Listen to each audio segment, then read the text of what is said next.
Hello everyone, welcome to English Shorthand classes. Exercise 14. Get ready for the dictation. Start. It is gratifying to notice that the Indore bar has grown over the decades and produced eminent lawyers and judges whose contribution to the legal field has been significant. In the mighty freedom struggle that took place prior to independence, the role played by the bar and its leaders in this country is memorable. Mahatma Gandhi, who held the torch of freedom struggle with unparalleled courage and dedication, was himself a lawyer. So was the case with other eminent leaders of the freedom movement like Jawaharlal Nehru, Sardar Patel, and innumerable other leaders. Legal profession in any politically organized community has got a unique place among intellectual professions. In our constitution, we have adopted democracy as a way of life based on the rule of law and supported by the triple arc of liberty, equality, and justice. In the preamble to our Constitution, we have proclaimed these as basic guarantees under our political system.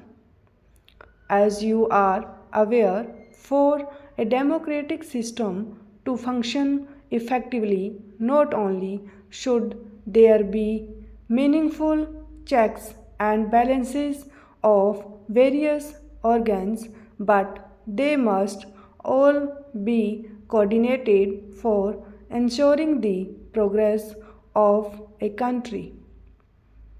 While the legislature, as a democratically elected body, is entrusted with all the tasks of deliberation and making law, the judiciary, with all the independence at its command, is entrusted with the supreme responsibility to administer justice, and that must be done according to law.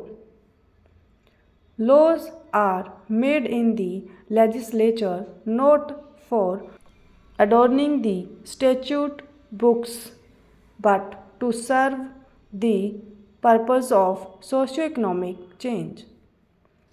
They are born in response to demands arising from the unsatisfied, nevertheless legitimate human desires and ambitions.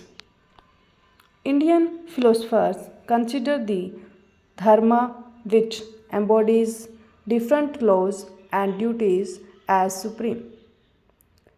The Upanishads, which echo our philosophy, observe law is the king of kings, far more powerful than they.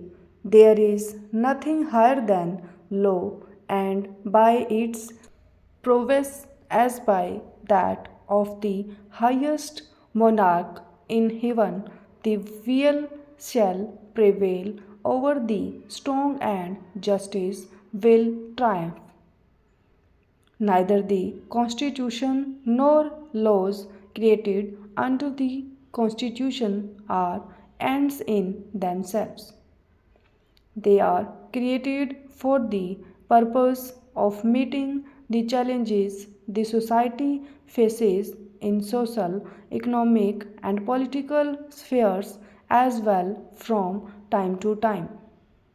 Democracy is always entitled to lean on the power of the Constitution and law for the purpose of bringing about the socio-economic reforms for its poor people, the object being attainment of a welfare state. Even though we have guaranteed freedom of life, liberty, expression, and belief inter alia under our Constitution, we have yet to guarantee freedom to the teeming millions from want and ignorance. In this country, out of over 60 crore people, 80% live in the villages. It is the responsibility of those who consider themselves as the cream of the society to endeavor to ensure that not only the basic human rights of unfortunate millions are protected, preserved, and defended, but also endeavor to improve their economic conditions and life. We have to do everything to assure them that they need not go to sleep with empty stomachs in the night, but they can also wake up in the morning with the prospect of having a happy day for them and their families. It is in this delicate phenomenon of bringing about a socio-economic transformation peacefully by the force of laws derived from the Constitution, we desire that all intellectuals should play a very important role. The role of lawyers in meeting the challenges a nation faces from time to time has been ever unique. The legal profession is considered noble not only because the administration of justice is assisted adequately, but because the profession upholds the right of dissent and also fights for the rights of those who are unjustly deprived.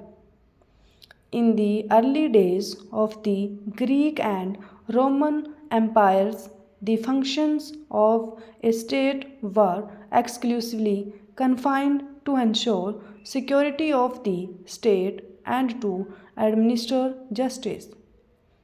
Societies from time immemorial have been conflict ridden. As long as basic instincts in man continue to prevail over his actions, conflicts in one form or the other are inevitable.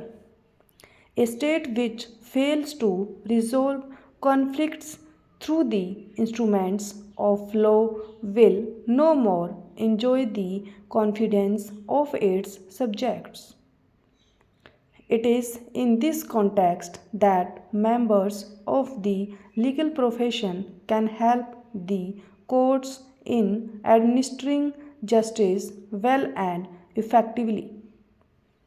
Justice should not be delayed, nor should justice be hurried. To the age old adage, justice delayed is justice denied, it may be appropriate to add justice hurried is justice buried. When justice is to be done between two conflicting groups or individuals, all aspects are to be carefully considered and weighed, and adequate opportunity of being heard will have to be given before delivering a verdict because any verdict may affect the future generation as well. This is where the legal profession has a very delicate and vital role to play. In protesting against the cruelty and crimes committed against human rights, it is essential to provide machinery to judge and punish them also stop.